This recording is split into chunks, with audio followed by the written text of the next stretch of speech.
It was a calm, quiet night in Buenos Aires, until a sudden phone call pierced the silence. On the other end was a trembling voice. Tobias Suchelli was calling his grandmother, and what he said made her blood run cold. Something terrible had just occurred, and Emil Ayala was at the heart of it. The old woman, panic rising in her chest, rushed to the back room of her modest home. Her breath caught as she opened the door. What she saw inside was far beyond anything she had imagined. Something so disturbing, so unexpected, had happened, something that would change lives forever. But what exactly happened that night? And what led to such a horrifying outcome? The truth, when it finally came to light, exposed a dangerous obsession, an emotional dependency that no one had managed to stop before it turned tragic. Amilcar Ayala was born in 2004, in Isidro Casanova, a suburban town in the Buenos Aires province of Argentina. Her parents, Julia and Sergio, gave her a home full of warmth, love, and care. A few years after her birth, she welcomed a younger sister, and later, a baby brother, whose name still remains unknown to the public. From an early age, Emil stood out. Her kind nature, sweet personality, and bright smile made her instantly likable. She was adored by her friends and deeply cherished by her extended family. Emil was seen as a girl full of life and ambition, someone who dreamt big and loved deeply. As a teenager, she enrolled in a local high school, where she quickly built a close-knit group of friends who shared her interests and passions. It was during this time that she crossed paths with Luis Tobias Suchelli, a senior student, 4 years older than her, in his final year at the same school. Luis was immediately drawn to Emil. Her charm, liveliness, and delicate appearance made her stand out to him. He didn't take long to pursue her, and Emil, flattered by the attention of an older boy, agreed to be with him. For many girls her age, this kind of attention can feel exciting and validating. When Emil told her parents about her new relationship, they didn't object. They believed it was a typical part of growing up and assumed Luis was a respectful young man. But they didn't really know him. Luis lived in a cramped, unfinished house, sharing a small room at the back with his grandmother. While he presented himself as polite and well-mannered to adults, underneath the surface, he had a manipulative and unstable personality, traits he carefully hid from those around him. At first, Emil didn't see the signs. But after over a year of dating, she began to feel uneasy. Luis started becoming increasingly possessive, controlling, and obsessive. The relationship began to suffocate her. Her once joyful personality started to fade, and her friends began to notice the change in her. Though Emil never formally reported abuse, it was clear she was emotionally suffering. Luis's behavior became invasive. He even hacked into her social media accounts, messaging others while pretending to be her. Her privacy was constantly violated. The mental pressure was overwhelming. By mid-2019, at just 15 years old, Emil had reached her breaking point. She told her parents she wanted to end the relationship, and they fully supported her decision. They just wanted her to be safe and happy. But Luis couldn't handle rejection. Instead of accepting the breakup, he tried to manipulate Emil into staying with him. He followed her around, stalked her online, and even waited outside her house. What Emil wanted was distance. What Luis gave her was fear. At school, she felt constantly watched. Every break, every glance, every conversation, Luis was always nearby, tracking her every move. On the morning of August 29, 2019, Emil told her mother, Julia, that she had a physical education class at 5:30 p.m. Afterward, she planned to come home, freshen up, and go out to meet some new friends. She had no idea what that day would bring. As night settled over Buenos Aires, Emil's 14-year-old sister began to feel uneasy. It wasn't like her older sister to stay out this long without a message. Their mother, Julia, assumed Emil had gone straight to her plans after gym class and would be home later. But as the hours passed and there was still no word, that quiet concern turned into a rising fear. Then, the phone rang. It was Luis Suchelli's grandmother. Her voice was shaky and tight with urgency. She didn't say much, but what she did say was enough to send chills through Julia's body. "Come here. Now." Without wasting a second, Julia, her family, and some neighbors rushed to Luis's home. The short trip to Block 10B felt painfully long, as if time had slowed down. What they were about to discover would change their lives forever. As investigators would later piece together, Luis had contacted Emil earlier that day. He pleaded with her to meet one last time, to talk and bring closure. Emile agreed. Friends later said she told them about the meeting, unaware that she was walking into danger. Luis met her at school. From there, the two walked together to his grandmother's house, where he lived. His room was isolated in the back, a small, unfinished space away from the rest of the house, where no one would hear or interrupt them. What happened next was horrifying. Around 8 p.m., Luis burst out of the house in a panic and made a frantic phone call to his grandmother. His words were chilling. "I messed up with Emile," he muttered, his voice full of dread. Alarmed, she ran toward his room at the back of the house. As she entered, what she saw nearly stopped her heart. Emile was lying motionless on a thin mattress on the floor. Her clothes were disheveled, her body and face marked with blood. She wasn't moving. She wasn't breathing. Stunned and terrified, the elderly woman grabbed the phone and called emergency services. The first to arrive were medics and police. Her second call was to Emile's parents. She didn't share many details, but the urgency in her voice said it all. Something unspeakably terrible had happened. When Julia and Sergio Ayala reached the house, the street was glowing with flashing police lights. Officers were everywhere. The scene looked like something out of a nightmare. They were right to be afraid. Their daughter had suffered something unimaginable, and the one responsible was missing. By around 10 p.m., detectives from a homicide unit arrived at the scene. They carefully examined the room, taking photos, collecting evidence, and preparing Emile's body to be taken for an autopsy. At the same time, police launched a full search for Luis Suchelli. They found him at 1:30 a.m. the next morning, walking along a highway in a daze, confused, silent, and hollow-eyed. During questioning, Luis confessed. Sitting across from a lawyer specializing in homicide cases, he admitted to everything. He claimed he'd been overwhelmed by emotion, that he'd snapped. He told investigators that he had arranged to meet Emile under the pretense of ending things peacefully. She came willingly, thinking it would help him understand that their relationship was truly over.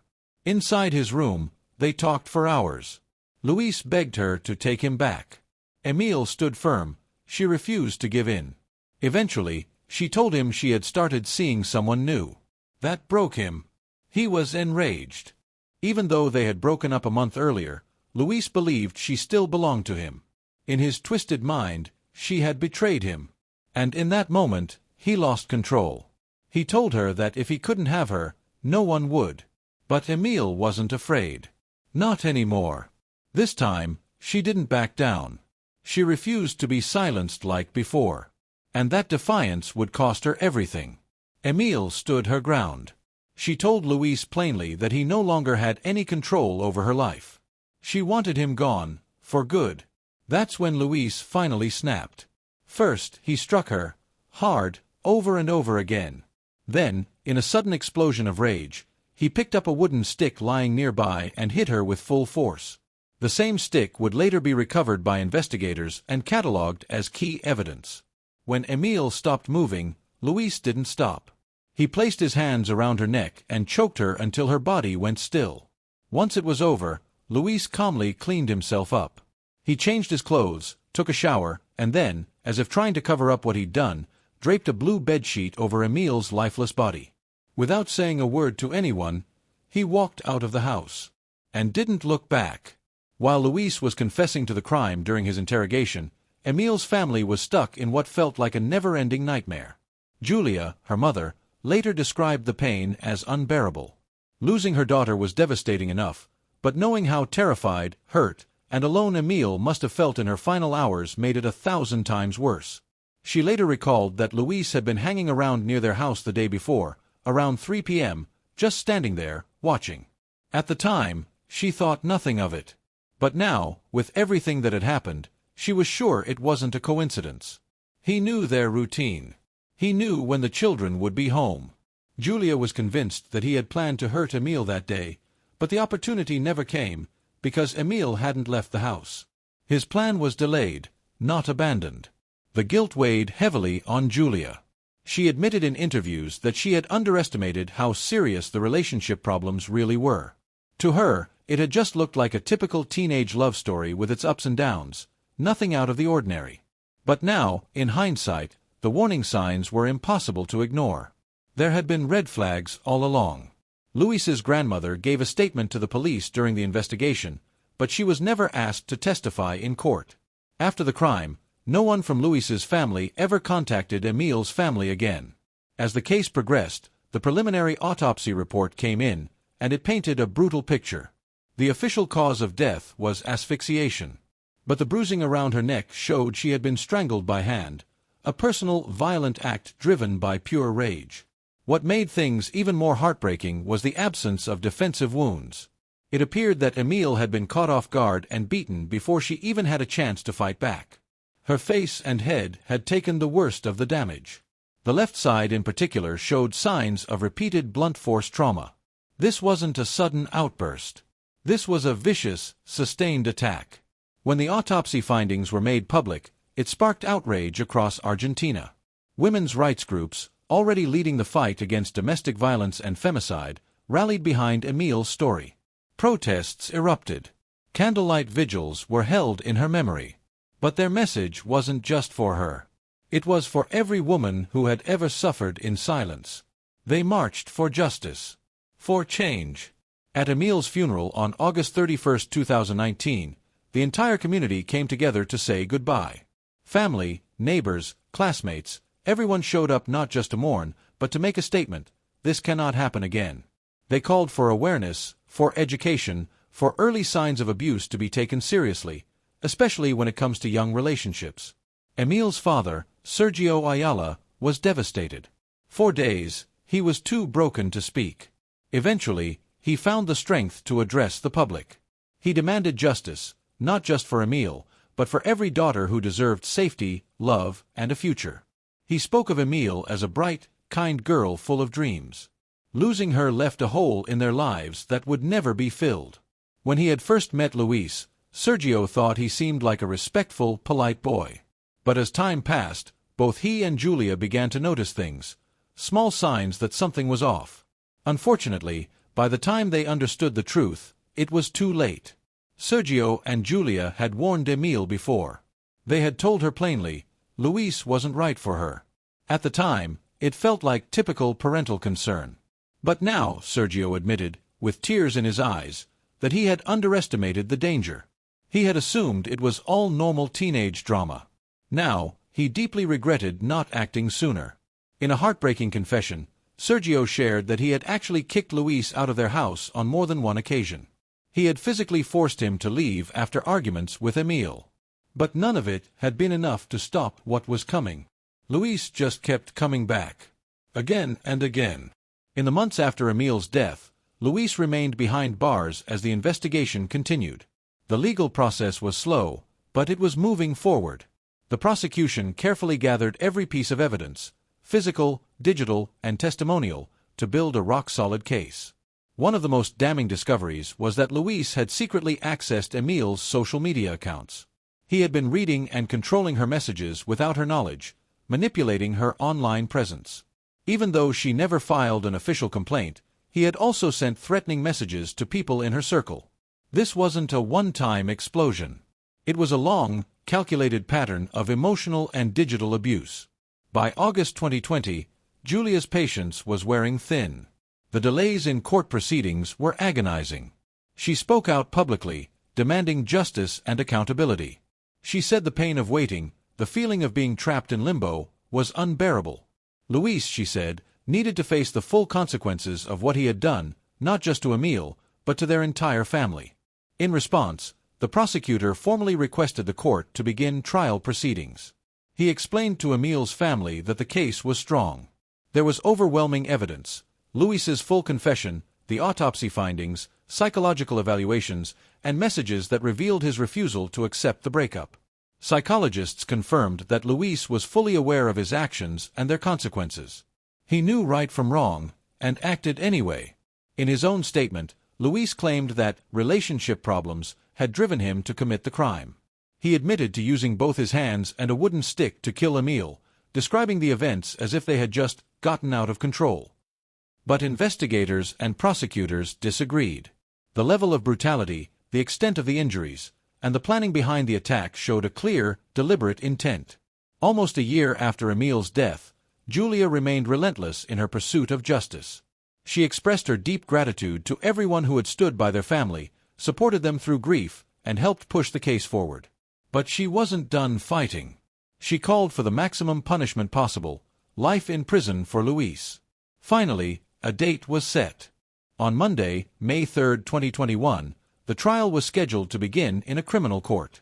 Because of the global health crisis, it was decided that the proceedings would use a hybrid format. Judges and witnesses would be present in the courtroom, while the lawyers and Luis would attend remotely through video.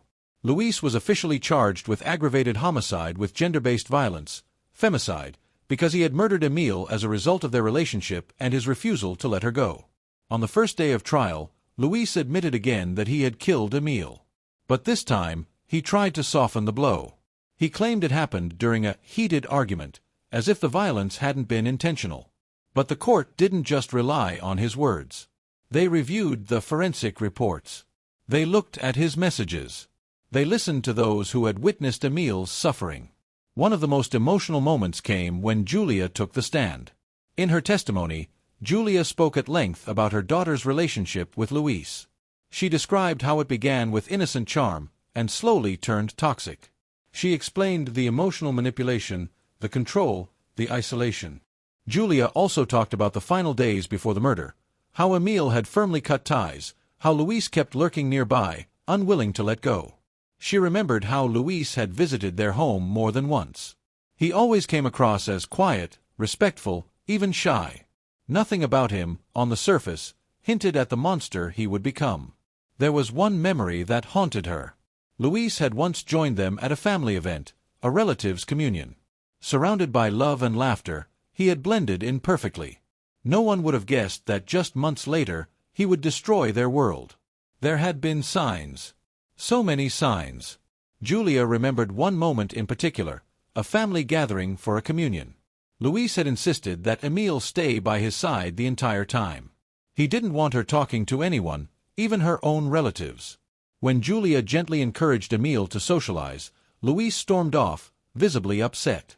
Looking back, Julia now saw it clearly. The control had always been there. But she had brushed it off as teenage possessiveness, not realizing how dark it would become. During her court testimony, Julia bravely shared more of what she had learned after her daughter's death. She had spoken to Emil's friends. That's when she began to piece together a disturbing picture. Luis had a habit of spying on Emil even during school hours. He would peer into her classroom windows, watching who she sat with or talked to. At recess, he insisted she spend every minute with him, isolating her from her friends. And then, there was the school's failure. Julia revealed that both Emil and her friends had approached the school administration. They reported Luis's obsessive and aggressive behavior, but the school dismissed their concerns. They labeled it normal teenage relationship drama and took no action. No one stepped in to protect her. One incident haunted Julia deeply. About 2 months before the tragedy, Emil had gone to a sleepover at a friend's house. That evening, Julia got an unexpected phone call from the friend's mother. A boy, Luis, had shown up at their door claiming that Julia had sent him to pick up Emil. He said she needed to leave immediately. Alarmed, Julia got on the phone with her daughter. Emil was confused. She didn't know why Luis was there and said she had no intention of leaving.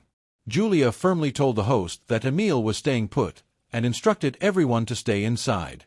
The next morning, when Julia went to pick Emil up herself, she saw something chilling, Luis sitting across the street on the sidewalk. She had no way of knowing if he had been there all night, waiting. After Julia finished her heartbreaking testimony, the court gave Luis a chance to speak. He said nothing. He couldn't deny the truth anymore. There was overwhelming evidence, witness statements, his digital trail, and most damning of all, his full confession. The trial moved swiftly from that point. Luis's defense attorney tried to shift the narrative, arguing that his client had acted in a moment of extreme emotional distress. He wasn't claiming Luis was legally insane, only that he was so overcome with rage that he couldn't fully process what he was doing. But the prosecution firmly rejected that. They pointed out that Luis had confessed calmly and clearly after being arrested. He showed no signs of mental instability, and psychological assessments confirmed he fully understood the difference between right and wrong. His actions, from luring Emil to his home, to changing clothes, to hiding her body, showed premeditation, not confusion.